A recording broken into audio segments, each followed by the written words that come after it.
sit back, relax, and get ready to enjoy another awesome video by Capt Frank Lanier. Please subscribe, like, and share with all your friends and all the people you hate too.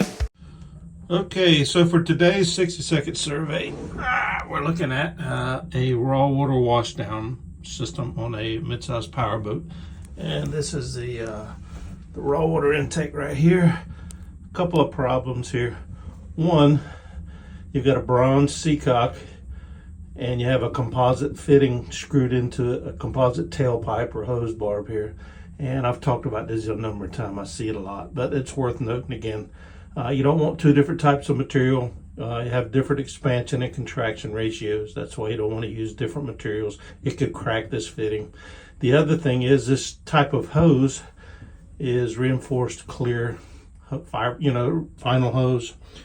And this is not suitable for a through hole fitting below the waterline. So you want to replace it with a marine grade hose similar to this right here. So that's today's 60-second survey. Okay, so for today's find, we're looking at the battery bank installation on a mid-sized open fisherman powerboat. The problem with this installation is that you've got 3 AGM batteries and you've got 1 wet cell battery. Now, you only have 2 ways to charge these things. One's going to be the alternators on the engine, and the other, when you're docked, you're going to have an AC power charge, a battery charger here. The problem is AGMs and wet cell batteries, they have different ideal charge voltages. They are, they have different, ideal charge voltages, and what that means is one of these batteries types, either the wet cell or the AGM, is not going to be charged properly or to the ideal charge voltage. So in a bank like this, you want to have all of them the same type. And that's today's 60-second survey.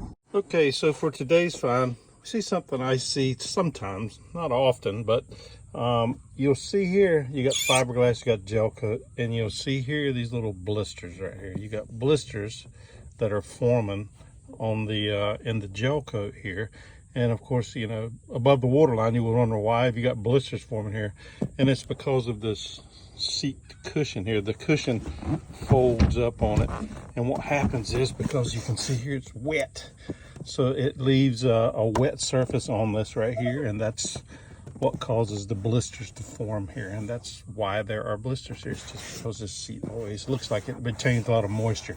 So that's today's 60-second survey. Okay, so for today's find, we're looking at the ski tower, a towing tower for a smaller powerboat, for wakeboards, ski, whatever. And you can see here, it says, you've got a locking mechanism here that keeps this tower in place. It's hinged so that it would fold forward. And this is the locking mechanism that keeps it from folding. Well, you've got one on each side. So you got one here. Then you look at the one here and it's missing. And of course, this is simple stuff. It's not rocket science. A trained ape could see that, this is missing and needs to be replaced. Well, the owner doesn't know where it is and it's been gone. So, of course, the recommendation here is to purchase a new locking mechanism to pin and install it so the tower doesn't fold up on you. And that's today's 60-second survey.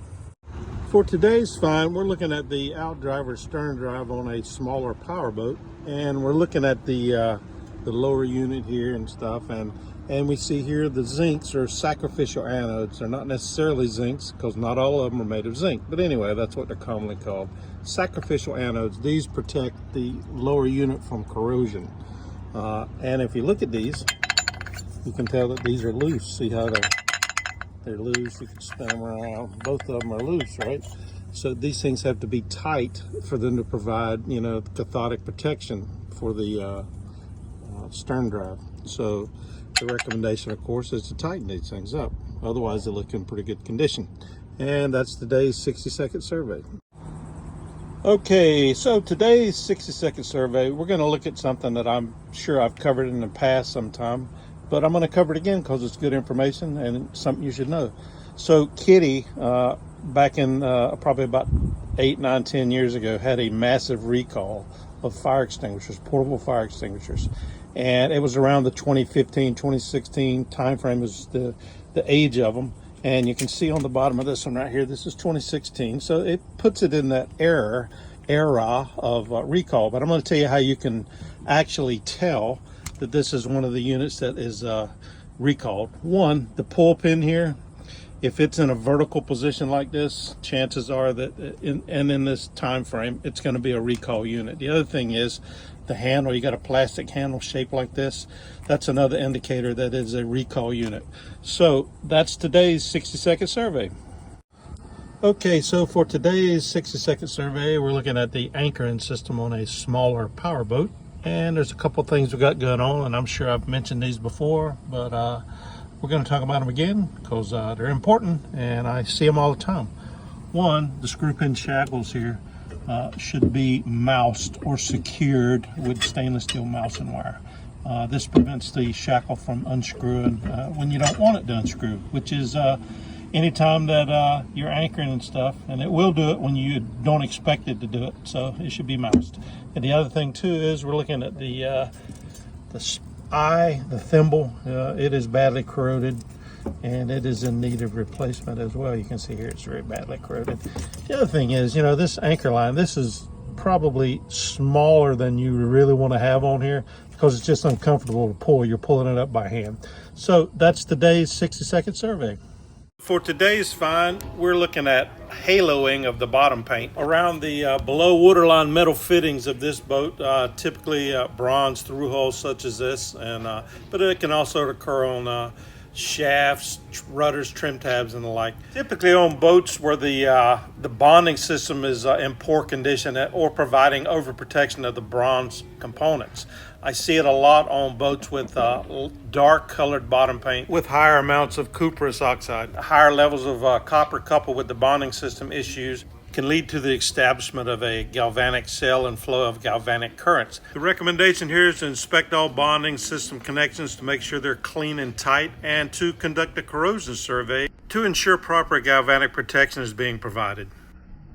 Okay, so for today's find, we're looking at the support cylinders for this engine hatch on a smaller power boat, and I've kind of pre-staged this. I'm going to show you what happens. So we shut this thing, okay, but when you open it, when it goes all the way up, see how that pops off right there, and now it won't hold the engine up. So the support cylinder right here is broken. You know, the base of it is broken. That's why it is right here. And then of course it fits right in here.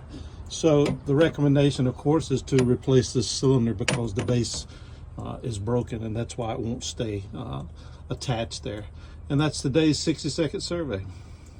So for today's find, we're looking at a smaller power boat, and it's a trailerized boat, and we're looking at the straps that hold the boat on the back of the trailer, right? This is during transport to and from, you know, your launch site or whatever. So you can see right here, this is kind of redneck jury rigged here, right? This is not the best way. It's not actually, it doesn't have any tension on it to hold the boat in place, keep it from bouncing around. And if we look on the other side, we can see that this one is in not much better shape either, right?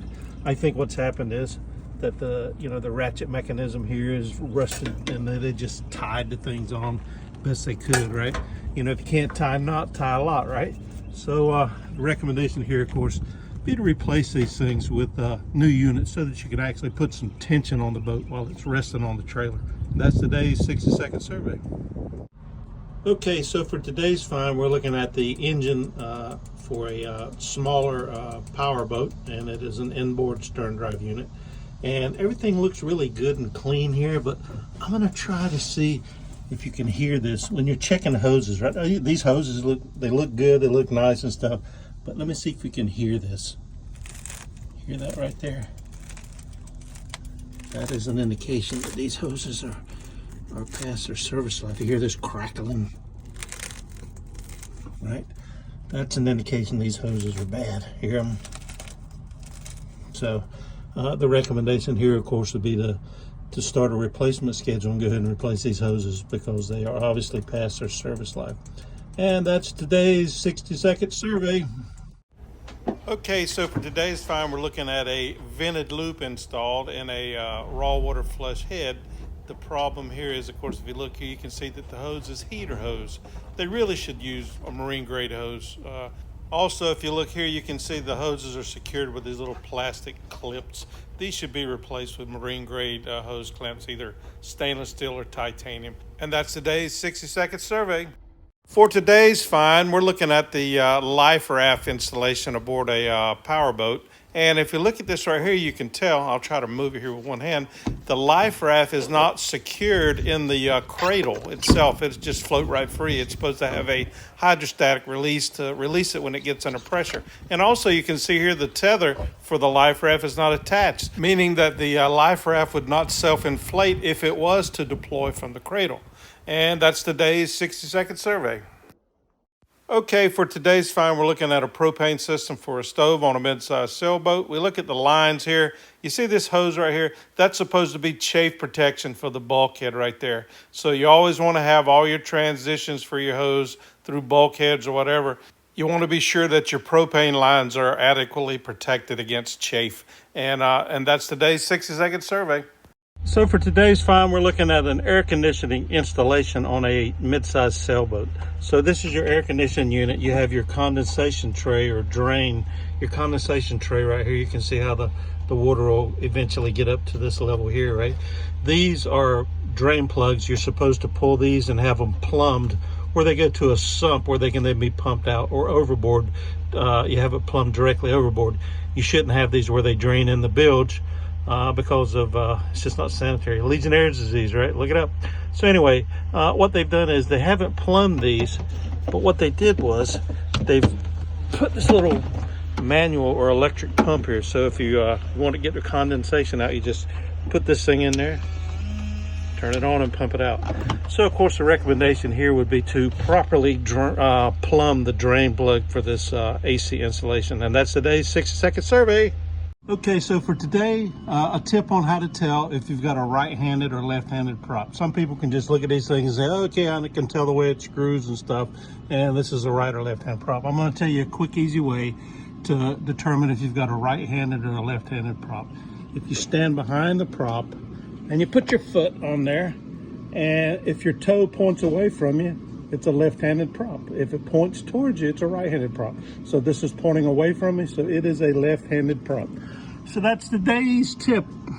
So for today's 60-second survey, we come aboard a sailboat here and we see this little doohickey deal here. What is this? What is this thing for? Well, if you pull this, pops out, and this is actually a fire port. The fire port allows you to discharge extinguisher, a clean agent, extinguisher into the engine compartment. Clean agent mean gaseous, not a dry chem extinguisher. So you can stick the nozzle of the extinguisher in there and you can discharge it, and it floods the engine compartment without you having to open it up and see what's going on. Okay, if you do that, of course, then if there's a fire, the sudden rush of oxygen can cause it to accelerate even more. So that's why you have the fire port, which is located here. And that's today's 60-second survey. Okay, so for today's 60-second survey, we're looking at the power inlets, the AC shore power inlet for a larger sailboat. We've got two inlets here, two 30-amp inlets. It comes into the boat, and then you have your first or primary breaker panel, your main breaker panel. You got one here, and because this is a 30-amp system, you have, in this particular case, you have two separate panels because the second system was an additional add-on. Anyway, so you've got a main breaker panel for one here, or the main cutoff or main breaker here, and then you got the main breaker here.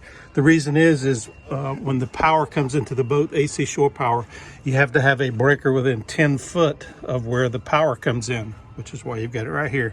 And then once you have this main breaker, then you can run, power or cable up to the main AC breaker panel, which is where you would have all your branch breakers and stuff. And that's today's 60-second survey. Okay, so for today's find, we're looking at a start battery for a genset on a larger sailboat. And what the owner has done is he's replaced the original Group 24 battery. This is the lid for the box. He's replaced that with a smaller sized AGM battery. And the issue here is that the battery has to be secured no more than movement than 1 inch in any direction. So he's got probably 2 inches here. This battery can just kind of flop around and slide around and stuff. So what has to be done is one of two things. Either you have to get a battery box or tray of the proper size for this new battery here, or you have to, replace it with a Group 24 as it was originally was. And that's today's 60-second survey. I hope you enjoyed this video, and if so, and you want to buy Captain Frank a cup of coffee, please click on the thanks button below this video. All tips received, not spent on coffee, will be used to improve my YouTube channel and create even more awesome videos.